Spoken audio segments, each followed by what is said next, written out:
एक साल हो गया मैं कन्याकुमारी से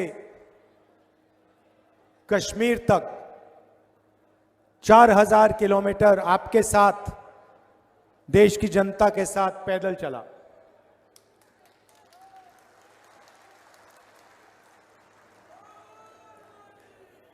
बारिश में, गर्मी में, बर्फ में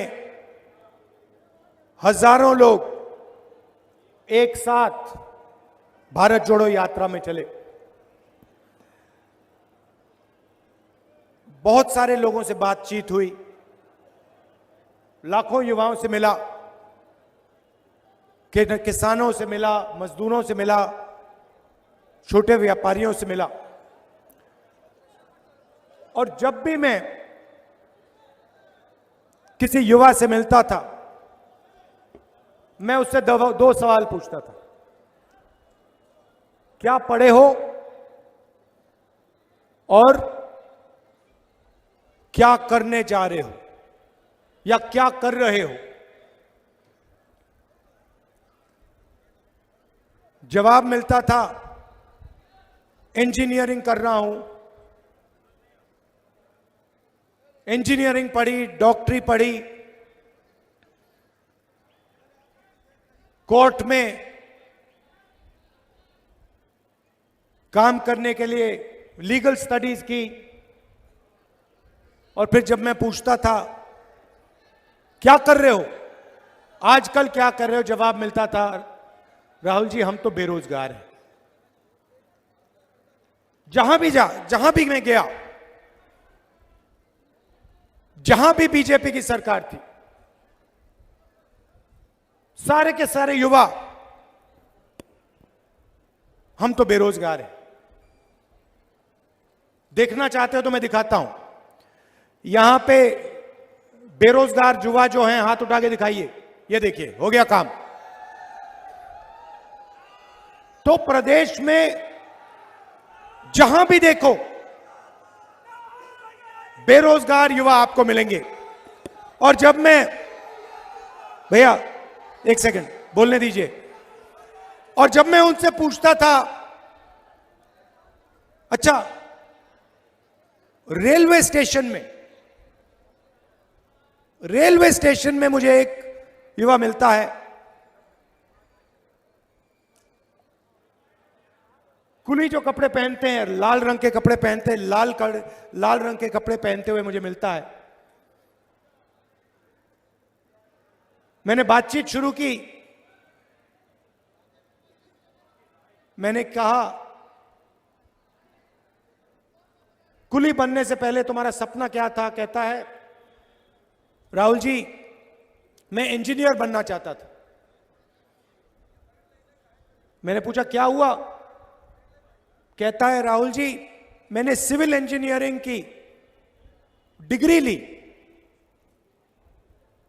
हजारों रुपए मैंने प्राइवेट कॉलेज को दिए, रोजगार नहीं मिला, आज मैं कुली का काम कर रहा हूं। यह इस प्रदेश की और इस देश की सच्चाई है। युवाओं में कोई कमी नहीं है, ऊर्जा है। भैया ये बाद में करना। ऊर्जा है, देश को मजबूत बनाना चाहते हैं, देश को खड़ा करना चाहते हैं, मगर यह देश करोड़ों युवाओं को रोजगार नहीं दे पा रहा है। तो सवाल उठता है, यह हो क्यों रहा है? युवाओं में कोई कमी नहीं है। अगर कमी होती तो हम कहते, देखो भैया युवा काम नहीं करना चाहते, युवाओं में कमी है इसलिए रोजगार नहीं है। मगर युवाओं में कोई कमी नहीं है। दुनिया के सबसे कर्मठ, होशियार युवा हमारे देश में है, इस प्रदेश में है। लाखों युवाओं से मैं मिला हूं, कोई कमी नहीं है।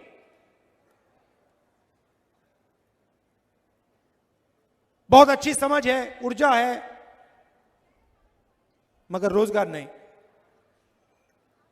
तो सवाल है क्यों नहीं? भाइयों और बहनों, रोजगार बड़े उद्योगपति नहीं देते। रोजगार छोटे व्यापारी, जो स्मॉल एंड मीडियम बिजनेस चलाते हैं, जो small scale medium scale manufacturing करते हैं, जो दुकान चलाते हैं, ये लोग रोजगार दिलवाते हैं। ऐसे हिंदुस्तान में पहले लाखों छोटे छोटे यूनिट हुआ करते थे।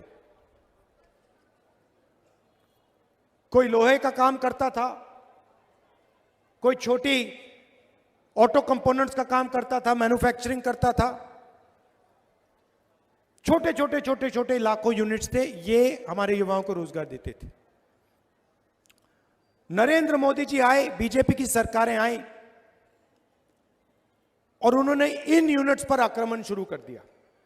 छोटे व्यापारियों पर, स्मॉल मीडियम बिजनेस पर आक्रमण शुरू कर दिया। कैसे किया? नोटबंदी और जीएसटी। जीएसटी भाइयों और बहनों, ये टैक्स नहीं है। जीएसटी किसानों पर, छोटे व्यापारियों पर, स्मॉल और मीडियम बिजनेस वालों पर आक्रमण है। ये हथियार है जीएसटी। छोटे बिजनेसेस को मारने का, खत्म करने का हथियार है। पहली बार हिंदुस्तान में, पहली बार किसान टैक्स देता है।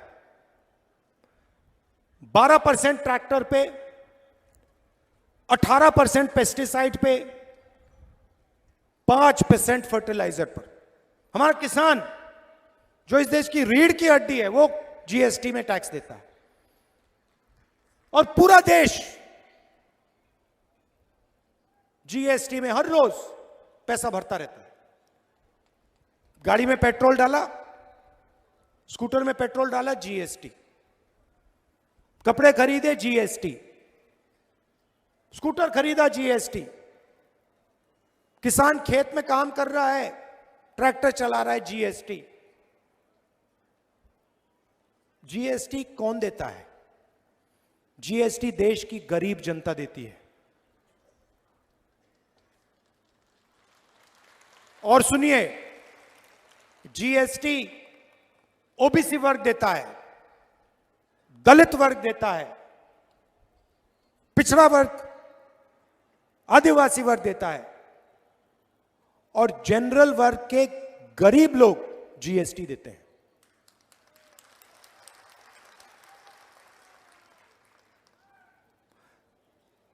तो बीजेपी की सरकारें क्या करती हैं?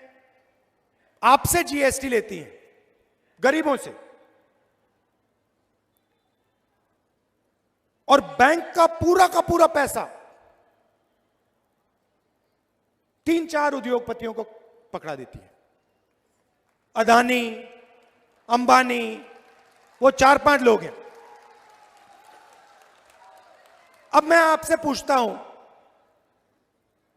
2 तरीके की सरकार होती है। एक सरकार होती है जो गरीबों के जेब में पैसा डालती है। दूसरी सरकार होती है जो 2-3 बड़े उद्योगपतियों की जेब में पैसा डालती है। तीसरी सरकार नहीं होती, बस 2 टाइप की होती है। अब देखिए, कांग्रेस पार्टी ने मनरेगा दिया। मनरेगा गरीबों के जेब में पैसा है, अमीरों के जेब में पैसा है? भोजन का अधिकार गरीबों के जेब में, अमीरों के जेब में? नोटबंदी, जीएसटी, काले जो कानून लाए थे नरेंद्र मोदी किसान के खिलाफ, अमीरों के जेब में पैसा, गरीबों के जेब में पैसा। ये फर्क है। तो मध्य प्रदेश में क्या हुआ है? मध्य प्रदेश कि जो नींव थी, जो फाउंडेशन था, जैसे किसी भी इमारत में नींव होती है, उस नींव को बीजेपी ने उखाड़ के फेंक दिया है, उठा के फेंक दिया है, खत्म कर दिया। नींव कौन है? नींव किसान है, नींव मजदूर है, नींव बेरोजगार युवा है, छोटे दुकानदार हैं, स्मॉल और मीडियम बिजनेस जो चलाते हैं वो हैं। और इन सबको पिछले 15 साल यहां पे बीजेपी ने खत्म कर दिया है। छोटा सा आपको उदाहरण देना चाहता हूं। पास में छत्तीसगढ़ है। कुछ दिन पहले कैंपेन में मैं 10-15 किसानों से मिला और मैंने एक किसान से सवाल पूछा। मैंने पूछा, भैया एक बात बताओ, आपकी जमीन, उसकी जमीन पास में थी। मैंने कहा, भैया बताओ कि आपकी जो जमीन है इसका रेट क्या है? मैं हैरान हो गया। किसान मुझे कहता है, राहुल जी मुझे रेट नहीं मालूम। मैंने कहा, भाई तुम्हें रेट नहीं मालूम?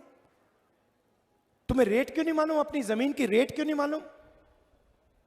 कहता है, राहुल जी मैं तो इसको कभी बेचूंगा नहीं, मैं बेचना नहीं चाहता जमीन को। अगर मैं बेचना नहीं चाहता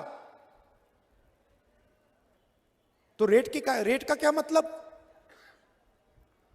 तो मैंने कहा, बेचना क्यों नहीं चाहते हो? कहता है, राहुल जी मुझे यहां पे धान के लिए 3,200 रुपए प्रति क्विंटल मिलता है।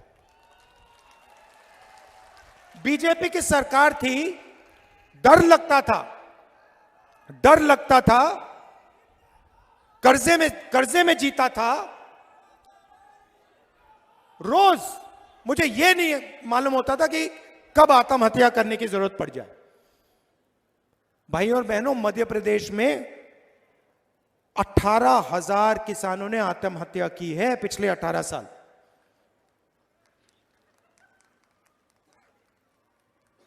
कर्जे के कारण। क्यों? क्योंकि बीजेपी ने उनको सही दाम नहीं दिया। मध्य प्रदेश में किसान को सही रेट मिलता ही नहीं है। सही रेट मिलता नहीं है, कर्जा लेना पड़ता है, जमीन बेचनी पड़ती है। छत्तीसगढ़ में किसान कहता है, भैया हमें अपनी जमीन का दाम ही नहीं मालूम। वहां पे स्टेज में पिछले इलेक्शन में और यहां मैंने वायदा किया था, छत्तीसगढ़ में मैंने कहा था कि देखिए धान का रेट, 5 साल पहले की बात कर रहा हूं, धान का रेट 2,500 रुपए प्रति क्विंटल छत्तीसगढ़ के किसानों को गारंटी करके मिलेगा। पहला वायदा। दूसरा वायदा, छत्तीसगढ़ के किसान का कर्जा माफ होगा। तीसरा वायदा, हर महीने मजदूरों के बैंक अकाउंट में छत्तीसगढ़ की सरकार सीधा पैसा डालेगी। ये 3 वायदे किसानों मजदूरों को किए मैंने, और ये हमने पूरे कर दिए। अब हुआ क्या? नहीं, अब हुआ क्या? बीजेपी पैसा देते हैं अदानी जी को, बड़े बड़े कॉन्ट्रैक्टर्स को, अरबपतियों को। जब बीजेपी की सरकार अदानी को पैसा देती है तो अदानी उस पैसे को कहां खर्च करता है? मध्य प्रदेश में खर्च करता है, आपके गांव में खर्च करता है, कस्बों में खर्च करता है, अमेरिका में जाके घर खरीदता है, जापान में जाके घर खरीदता है, दुबई में घर जाके खरीदता है, दिल्ली में जाके रेस्टोरेंट में खाना खाता है। तो आपका पैसा आपके जेब से निकलता है, जीएसटी से निकलता है, अदानी जी की जेब में जाता है और बाकी दुनिया में चला जाता है। और जब हम किसानों को पैसा देते हैं, मजदूरों को पैसा देते हैं, तो किसान क्या करता है? छोटे दुकानदार के यहां जाता है, गांव में, शहरों में और माल खरीदता है। जैसे ही किसान और मजदूर दुकान में जाकर माल खरीदते हैं, छोटे व्यापारी का बिजनेस चालू हो जाता है। मतलब जैसे मोटरसाइकिल का इंजन चालू होता है, वैसे अर्थव्यवस्था चालू हो जाती है। तो आज मध्य प्रदेश में किसान डरा हुआ है, मजदूर डरा हुआ है, छोटा दुकानदार डरा हुआ है, छोटे व्यापारी डरे हुए हैं, क्योंकि आपकी जो अर्थव्यवस्था है उसका इंजन चालू नहीं है। और इस भाषण में आपको यह बताना चाहता हूं कि हमारा लक्ष्य जो हमने छत्तीसगढ़ के किसानों के लिए किया है, वो हम मध्य प्रदेश के किसानों और मजदूरों और छोटे दुकानदारों के लिए करना चाहते हैं।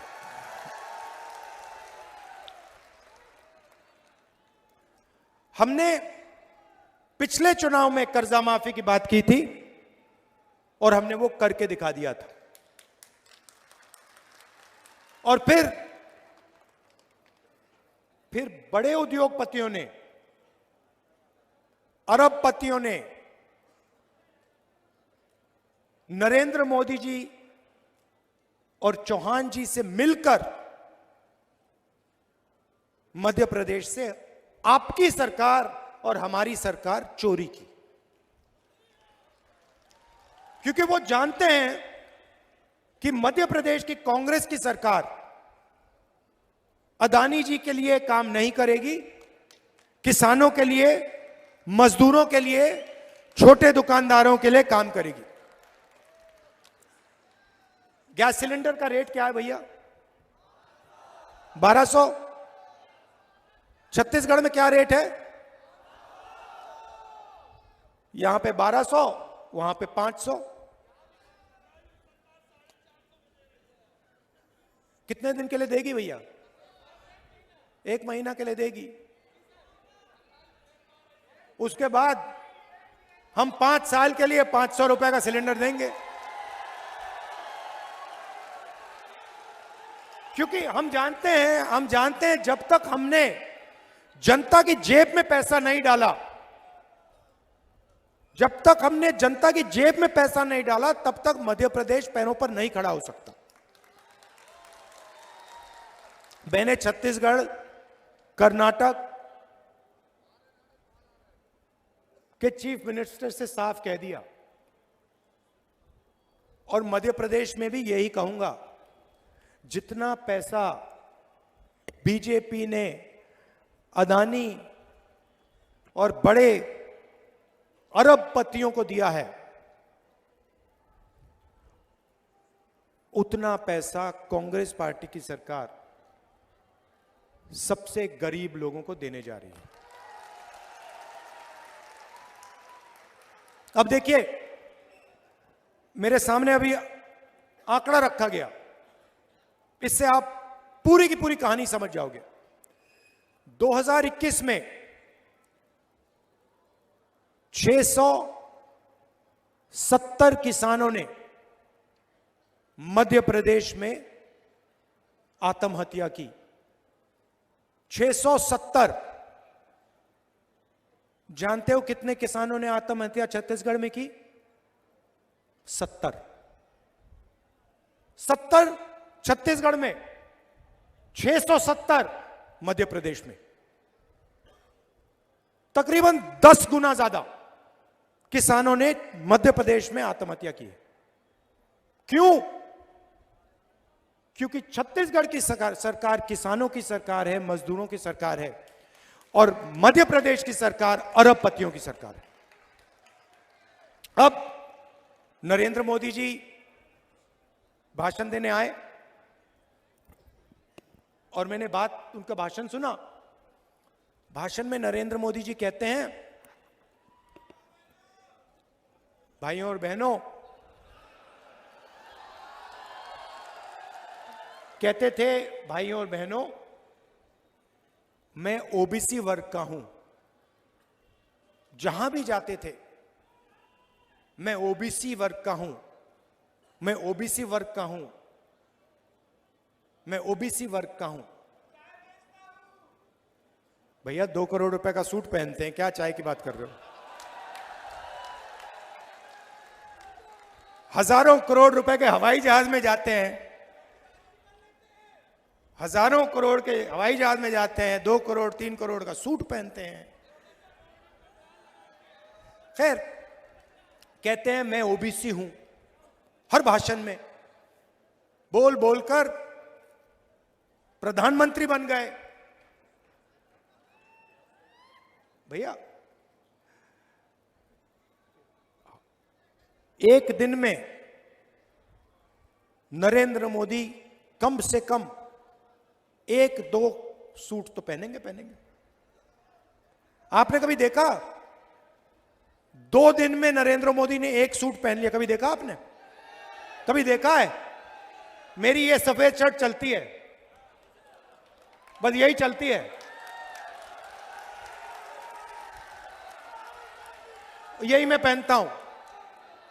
नरेंद्र मोदी हर रोज कोई ना कोई नया कपड़ा पहनते हैं, लाखों रुपए का, और फिर आपसे कहते हैं, पहले कहते थे भाई और बहनों मैं ओबीसी हूं, अब कुछ दिन पहले मैंने उनका भाषण सुना, कहते हैं भैया हिंदुस्तान में सिर्फ एक जात है, वो है गरीब।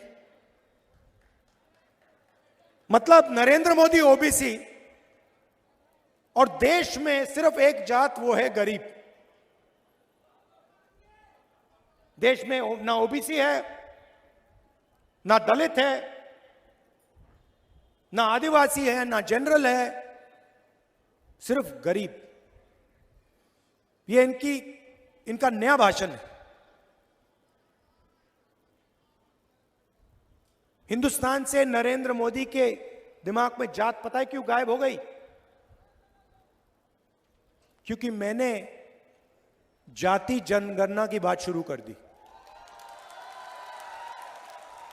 जैसे मैंने कहा कि भैया ये पता लगाते हैं इस देश में कितने ओबीसी युवा हैं, कितने दलित हैं, कितने आदिवासी हैं, किसकी कितनी आबादी है। उस दिन से नरेंद्र मोदी कहते हैं राहुल जी हिंदुस्तान में कोई जात नहीं, गायब हो गई जात, खत्म।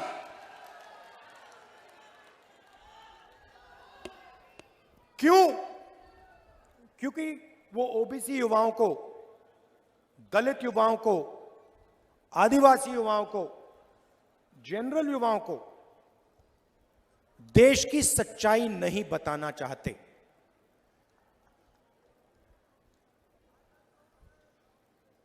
कन्याकुमारी से कश्मीर में चला, मेरा एक्सपीरियंस है सबसे ज्यादा मुझे ओबीसी वर्ग के लोग मिले। जहां भी मैं गया सबसे ज्यादा ओबीसी वर्ग के लोग मिले। अंदाजे से कहता हूं कम से कम हिंदुस्तान में 50% ओबीसी वर्ग है, अंदाजे से कहता हूं। तो नरेंद्र मोदी जी कहते हैं, शिवराज चौहान जी कहते हैं कि मध्य प्रदेश में ओबीसी की सरकार चल रही है। मैंने आपके लिए आंकड़ा निकाला है। मध्य प्रदेश की सरकार को, दिल्ली की सरकार को एमएलए नहीं चलाते। मध्य प्रदेश दिल्ली की सरकार को सरकारी अफसर चलाते हैं, आईएएस के लोग चलाते हैं। सही? आप किसी भी बच्चे से पूछो, किसी भी युवा से पूछो क्या करना चाहते हो? हम आईएएस में जाना चाहते हैं, आईपीएस में जाना चाहते हैं, क्योंकि वो जानते हैं देश को एमएलए नहीं चलाता, देश को आईएएस चलाती है, आईपीएस चलाती है, अफसर चलाते हैं।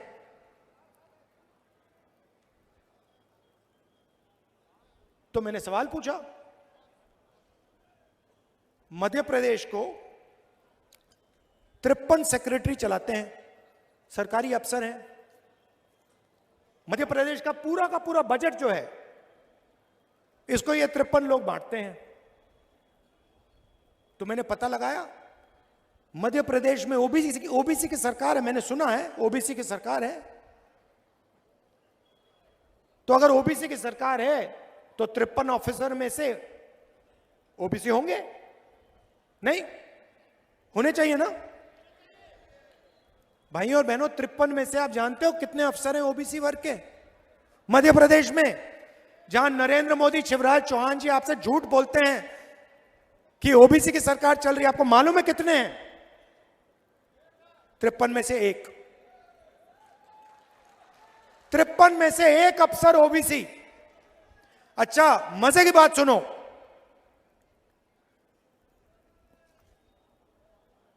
तिरपन में से एक ओबीसी। अगर मध्य प्रदेश का बजट 100 रुपए का है तो ओबीसी अफसर जो है वो सिर्फ 33 पैसे पर निर्णय लेता है।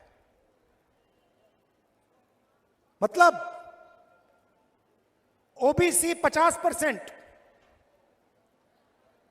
आपकी आबादी 50%, आपकी भागीदारी 100 रुपए में से 33 पैसा।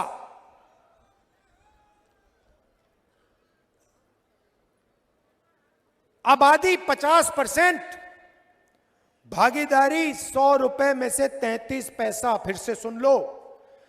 और नरेंद्र मोदी जी और आपके चीफ मिनिस्टर कहते हैं मध्य प्रदेश में ओबीसी की सरकार। कैसी ओबीसी की सरकार है ये? कौन से ओबीसी की सरकार है? अगर बजट के सारे निर्णय